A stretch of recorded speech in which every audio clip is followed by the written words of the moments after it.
Hey everybody, welcome back to Video Game Esoterica. On this week's episode, we have the D2 alpha footage for the M2. This was given to me by two developers that used to work at the 3DO company. The story behind this is that they did have an alpha of the game in the offices, and they did record a VHS tape of it. Obviously, that's pretty apparent. You can tell by the quality that it is quite low resolution and captured off a VHS tape. There you see a couple backflips. There are only sound effects in this as far as jumping and sword swinging. Otherwise, it's going to be very quiet. We actually cut out all the hum behind the VHS tape audio, so when you hear those little backflips coming in, that was just so you didn't have to listen to a hum over the entire gameplay. So looking at this, you get a little bit of a sense of the power of the M2. The flame effect looks quite nice, and it does have some actual illumination on objects in the environment. Obviously, you can tell by the video that clipping was kind of not really in place fully. For this alpha, you can walk through pretty much any of the tables, walls. Clearly, I'm not playing this, but just taking a look at it, you know that the collision is not really there. You do get some of these sword swipes. You will see some poses. If you go and look at the screenshots of D2 when it was being publicized for the M2, a lot of the screenshots have these poses, so it looks like they were kind of hard-coded into the alpha so they could get some screenshots off that. You're going to see that the title in there, if you catch it, is Room 1. There's a couple different environments shown. There is this kind of study area, or otherwise dining room it looks like, and then there is an exterior courtyard area of the overall castle. There is one other tiny gameplay clip. It's about 5 seconds long from the Tokyo Game Show, and it shows the main character in kind of like a cathedral. There's also a few screenshots of that as well from magazines, just some scans. So as far as you can tell, there was 3 environments that anyone's ever seen of this game. The indoor kind of study area, the outdoor courtyard, and whatever that cathedral is. But that's kind of all that's known to exist from D2 on the M2. I did lighten up this footage the best I could just to bring in some of the extra detail that was in the shadows. Obviously, off of VHS capture, I was very limited in what I was able to see. Here's kind of like, not a wireframe mode, but sort of like just showing the overall polygon shapes to the characters, kind of their bounding boxes, everything like that. Unfortunately, whatever is in this scene is not recoverable. There just isn't any data in those dark areas, so no matter how much I've lifted the actual color in Resolve, I wasn't able to get any details back in there. But this does give us an overall look of what the gameplay may have looked like. Obviously, there's no real gameplay here. There's just a couple jumps and attacks with a single sound effect, but it kind of gives us an idea of what D2 was intended to look like.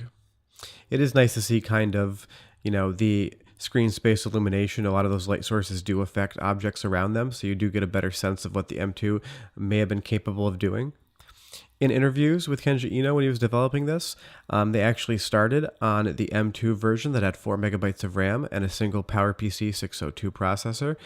I have absolutely no idea if this is running on that original spec or if this is the dual processor 8 megabyte package that we're looking at. So this is the exterior area. Those textures for the trees, not the greatest in the world, kind of the same sort of textures as Total Vice used. They are relatively blurry and they are flat 2-dimensional objects. Don't know if the inevitable design had those being rendered in polygons, but this gives you a look at the outdoor space, how large it is, and kind of what M2 may have been capable of doing as far as drawing large areas. Frame rate looks like it's running at 60 there. This statue also shows up in a lot of different screenshots for the game when it was being advertised, so this is definitely something that started pretty early in develop, I would assume. So this was kind of apparently the loading screen of the alpha. That's what it looked like when it was loading. And here's a really good example of that fireplace actually illuminating the walls around it. That's something that you really wouldn't see much, if at all, in PlayStation 1, Sega Saturn, or Nintendo 64 games. So it definitely gives an idea, kind of the differentiation between the M2 and the platforms of the day. You do kind of see this debug menu here just going through the different memory addresses of where things are being loaded from. So there is some reflection in that mirror. It's impossible to say if that's actually a reflection or if there is just a second room behind the mirror where the character model and some of the room is mirrored. That was a common technique to save on resources as opposed to actually trying to render a reflection, you would just basically flip everything and put it on the other side of a wall. That way you could see your reflection, air quotes, but you weren't actually reflecting anything. Can totally just walk through this table, but you do see that little candle there. The flame does even reflect on the table there. So I'm not sure if that's a pre-baked kind of shadow or illumination or if that is real time. It is basically your guess. I would assume it might be pre-baked, but some of it looks real time when you see that rendering in the other room. It doesn't just automatically stop rendering objects as you move from areas. It does keep that kind of level of detail consistent across the board. Obviously, that candle really doesn't do anything other than illuminate. You can walk right through it. It's pretty unfortunate this game didn't come out in this format. D2 on the Dreamcast was a quite good game, but definitely this story seemed to be more appealing. This definitely has a closer look to the original castle in D. Obviously, that started as the exterior of a hospital. When you went in, it became more of like a medieval gothic-looking castle, and D2 on the M2 definitely kind of kept that overall visual style consistent across the board. They do change the lighting while they're playing this. I'm not sure if that's user controllable or if that's something that the game was doing itself. You're back in this exterior area now, and it is quite dark, but there is like some sort of global illumination cycle going on where time does pass. I know in some of the interviews that was mentioned that there was going to be sunrise, sunset, and daytime. Obviously there you saw it flip pretty much instantaneously, and now it is day and now it is foggy out. That poses from a lot of the screenshots in magazines from 1996, 1997.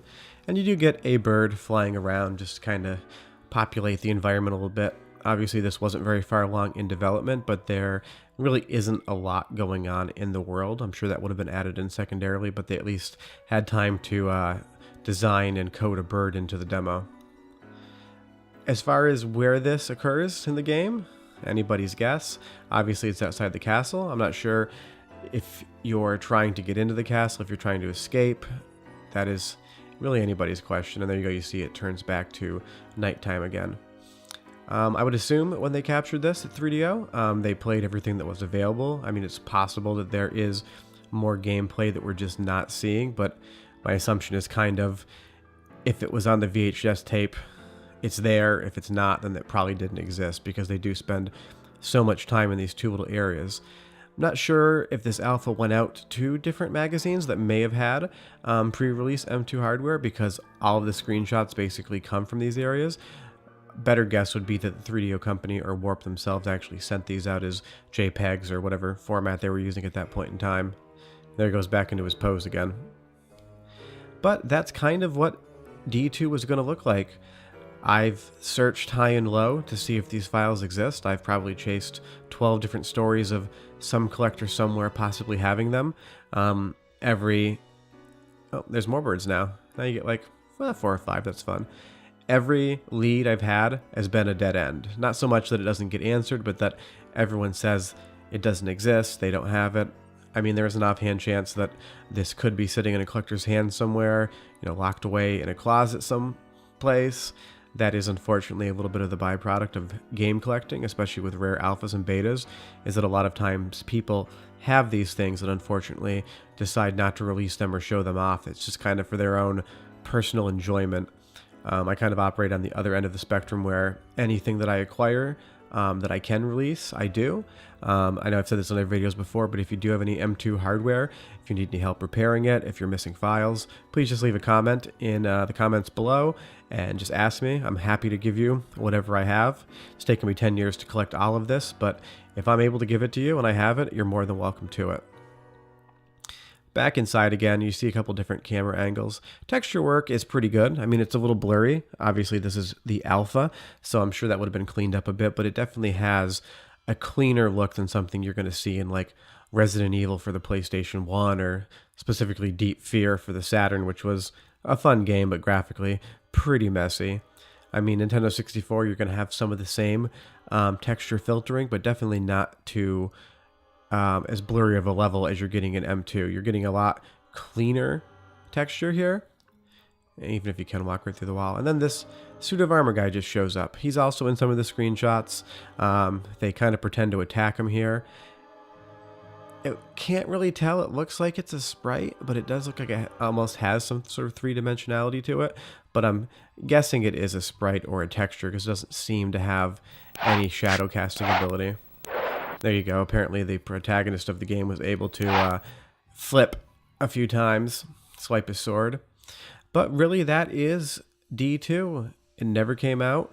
Maybe it's sitting somewhere. Maybe one day I'll be able to add an extra episode to the series with actual gameplay. I mean, as far as M2 is concerned, some of the files that just don't exist out in the public are Iron and Blood. Dungeon and Dragon themed fighting game did come out for the PlayStation 1, but I have seen clips of that in gameplay on YouTube for the M2, and those files aren't available except to the person that has them and owns that CD. There's also the Dolphin and 8-Bot demo. Those are kind of from a compilation demo CD for developers just to show off the graphical capability of the M2. Again, those are just files I do not possess, or else I would be showing them to you. I'm always trying to work on obtaining them because I do know they are something that you can run on the kiosk unit, which I do have. But at this point in time, I just don't have them. Maybe one day. I mean, I can't spend all the time in the world trying to search everything out, but I've already spent too much time on this one here. But anyways, I'll let you finish up. There's about a minute left, but that is D2. Unreleased M2 game. It's probably the most publicized of all the prospective M2 games coming out. After it was canceled, it was slated to release on the PC and the Saturn. Kenji Eno said they'd done about 6 months of work on the Saturn version of this game, and then it was canceled again, and then reinitiated for the Dreamcast. That's where the game did come out. Obviously not in this format. It is an entirely different game, just kind of sharing very brief storyline beats and some of the characters, but as far as the actual like main gameplay elements or story, they were completely changed. And there's reading a book, another screenshot.